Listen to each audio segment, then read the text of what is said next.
네, 안녕하세요. 앨리스입니다. 네, 오늘 나눠볼 책은 주식 농부처럼 투자하라입니다. 저자는 주식농부 박영옥 님이시고요. 이전에 소개드렸던 주식 투자 절대 원칙의 저자이십니다. 그래서 주식농부의 농심 투자와 투자 인생 이야기이고요. 제가 이 저자의 책을 읽고 되게 얻은 바가 커서 이분의 그 철학을 내가 다 흡수해야겠다라고 생각이 들어서 이분의 책을 가급적 다 읽어보려고 합니다. 그래서 이 두 번째 책도 사실은 도움이 굉장히 많이 됐어요. 그래서 열심히 읽었고요. 제가 가져가야 할 부분들에는 메모와 표시를 아낌없이 해놓았습니다. 그래서 그런 부분들을 지금 이렇게 나누면서 저도 또 다시 한번 리마인드 할 수 있는 그런 좋은 기회인 것 같아요. 그래서 제가 좀 많이 얻었던 부분을 좀 나눠드리도록 하겠습니다.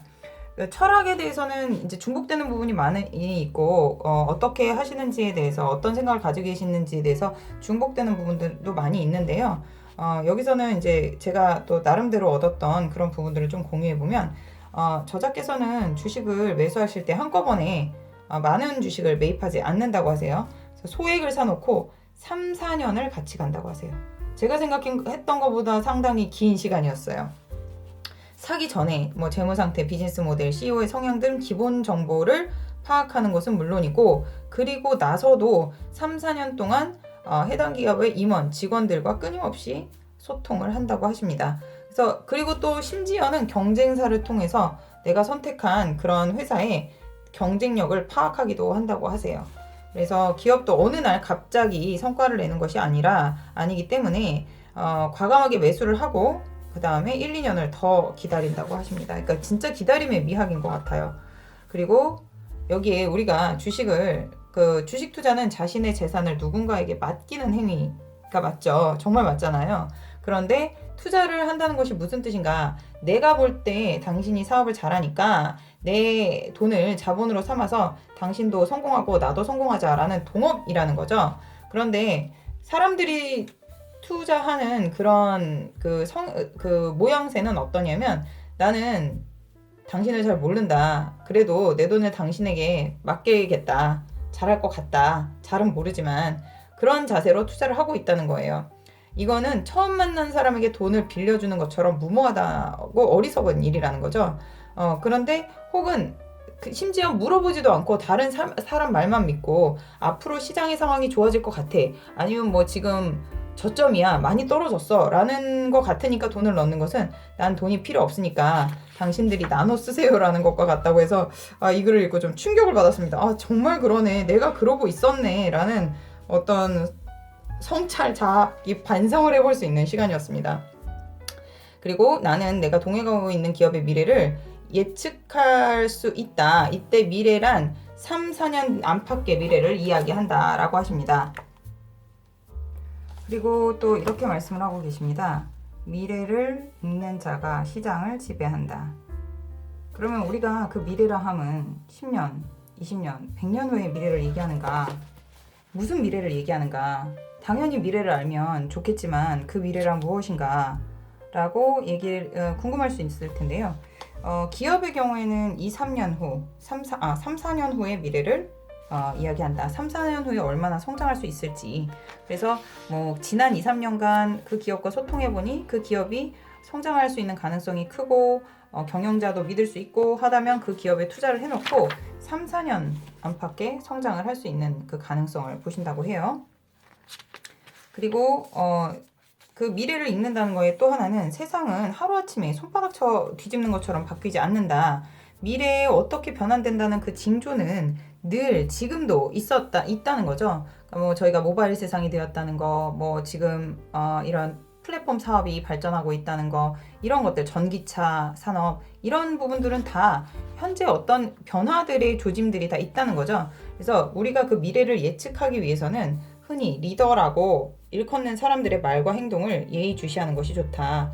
이들은 미래를 만들어내는 강력한 힘과 영향력을 가지고 있다. 그러니까 미래를 이야기하는 사람, 우리가 무엇을 할 것이다 라고 이야기하는 그런 사람들, 리더들의 그 말들을 좀 주시해야 할 필요가 있다라는 거죠. 그리고 기업과 국가의 성장의 부를 함께 누려라 라고 했습니다. 그래서 우리나라 같은 경우에는 지금 여기서도 보면 그 전에도 우리나라 기업이 저평가된 기업이 너무나 많고, 그리고 패스트 팔로우에서 그 우리가 쫓아가는 기업에서 변화를 주도하는 기업으로 변화된 그 기업들이 굉장히 많다고 이야기했잖아요. 그래서 지금 GDP 규모로는 세계 10위권이고 반도체, 2차전지, 바이오, 게임, 정유, 조선 등에서는 세계를 선도하는 기업이 이미 너무 많다라는 거죠. 그리고 이 부분도 투자에 말하자면 대가시잖아요. 그런데도 기대하는 수익률은 20% 정도다. 매년 4~5% 정도의 배당 수익률만 보장된다면 나는 평생 해당 기업에 투자할 수 있다라고 했습니다. 내가 만약 50%를 수익률을 기대했다면 벌써 빈털터리가 됐을 것이다. 그러니까 그렇게 치밀하게 공부하고 20% 정도의 기대 수익률을 갖고 있으면 네, 성공할 수 있을 것 같습니다. 그래서 여기 이제 막 저 같은 사람들이죠. 이제 막 주식 투자를 시작하려는 독자들은 차분하고 쉽게 기본 원리를 알려주는 책들을 읽어야 한다. 최소한 그런 원론적인 책 5~6권은 읽어야 어떤 기업이 좋은 기업인지 평가할 수 있는 능력이 생긴다라고 했습니다. 그래서 이 대여섯 권은 그 너머를 제가 읽고 공부하기로 저도 결심을 했습니다. 그리고 제가 했던 독서를 하기 전에 했던 매일매일의 단편적인 그 매체를 통해 입력되는 그런 정보들은 지식의 조각이다. 단편적인 정보는 부를 창출하지 못한다. 이런 조각들을 가지고는 통찰력을 얻기가 힘들다. 제가 책을 읽으면서 그걸 너무 많이 느끼고 있어요. 인터넷 뉴스를 그렇게 많이 읽었지만 통찰력이라고 하는 것을 정말 가지고 있지 않더라고요. 지금 보니까.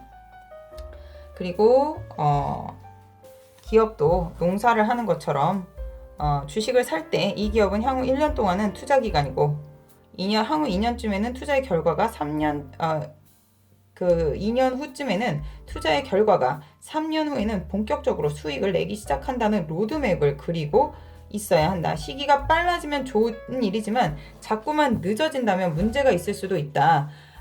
그렇지만 이런 시기 자체를 아무런 생각이 없다면 언제까지 기다리나 조급해지는 마음이 당연히 들 수 있겠죠.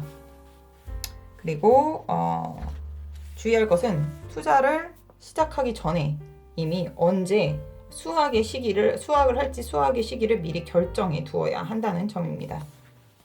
기업을 공부하면 그런 안목이 생길 수 있다고 하세요. 그래서 본인의 경험이니까 믿고 그렇게 따라가기로 했습니다. 그리고 여기에 어떤 기업이 그러면 좋은 기업인가? 그래서 어떤 기업을 선택해야 하는가? 무엇보다도 안정적인 성장에 무게중심을 두고 있다. 그리고 기업은 계속적인 기업에 근거한 사업 모델을 보며 적어도 3~4% 정도의 시가 배당은 해줄 수 있는 기업, 소액 주주에 대한 배려와 열린 경영을 하는 경영자가 있는 기업에 투자를 한다고 하십니다. 본인이 얘기하신 그 투자 철학에도 나오는 부분이었죠. 그리고 여기에 보면 위기의 순간이 왔을 때 1등 기업에 투자를 했다고 하세요. 그래서 1등 기업의 중요성에 대해서도 이야기를 하고 계시고요. 경쟁력 있는 1등 기업에 투자하라 라고 이야기를 하고 계십니다.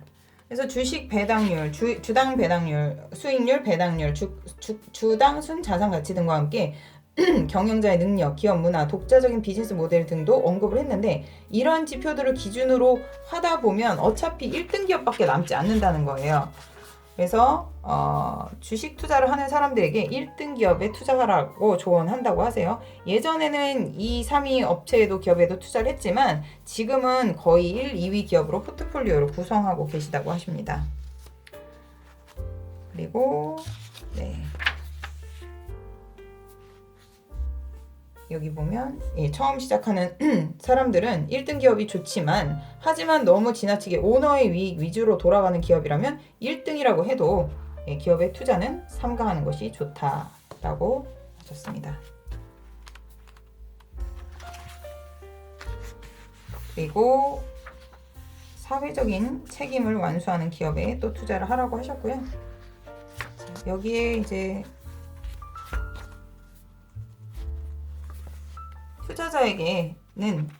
투자자에게는 미래를 볼 수 있는 그런 안목이 필요한데, 아까도 얘기했던 것처럼 투자자가 봐야 할 미래는 향후 5년 정도라는 거죠. 5년 후에도 5년 후에도 그 기업이 존재하고 그 기업이 경쟁력이 있을 것인가, 그리고 그 사회가 필요한 물건을 계속 생산해내고 있을 것인가, 그리고 여기 마지막으로 지난번에도 나왔던 이야기인데요. 그러면 그 투자에 대한 공부는, 기업에 대한 공부는 어느 수준까지 해야 되는가? 그럼 남들이 너무 복잡하다고 이야기하는 것을 아주 간결한 수준까지 정리할 수 있는 그런 수준까지 공부하면 된다. 그래야 해당 기업의 가치를 판단할 수 있고, 소문이나 부정적인 요인에 흔들리지 않고 호재나 악재도 혼자서 스스로 단번에 낼 수 있다는 겁니다. 그리고 사실 보면 재무지표나 이런 모든 수치들이 의미가 있을 뿐 덧셈, 뺄셈, 곱셈, 나눗셈이 거의 대부분이에요. 미적분은 나오지 않아요, 회계에. 제가 아는 한도에서는 대부분이 덧셈, 뺄셈, 사칙, 연산 안에 있지만 그 숫자들이 갖는 의미를 파악해내는 거기 때문에 이게 좀 더 어려운 것 같아요. 마지막으로 가족, 친구, 그러니까 향후의 노후에 우리가 가족, 친구, 사회적 관계, 건강, 이 모든 행복한 노후의 조건을 유지하려면 돈이 있어야 한다. 맞죠? 돈이 있다고 반드시 행복하진 않지만 돈이 없으면 이 조건을 갖출 수가 없다는 거죠. 그래서 행복한 노후의 조건에 5개의 기업과의 동행을 하는 것을 추천한다라고 하셨습니다. 그래서 저 이 책을 읽으면서 다시 한번 정리를 할 수 있었고, 이 철학을 계속 읽고 숙지를 하다 보면 내 것으로 흡수가 되겠죠. 그리고 이 저자의 책을 또 앞으로도 계속 읽고, 오늘도 이렇게 하면서 다시 한번 정리를 해볼 수 있었습니다. 스스로에게도 너무 유용한 시간이었고, 여러분들에게도 유용한 시간이 되셨으면 하는 바람입니다. 감사합니다.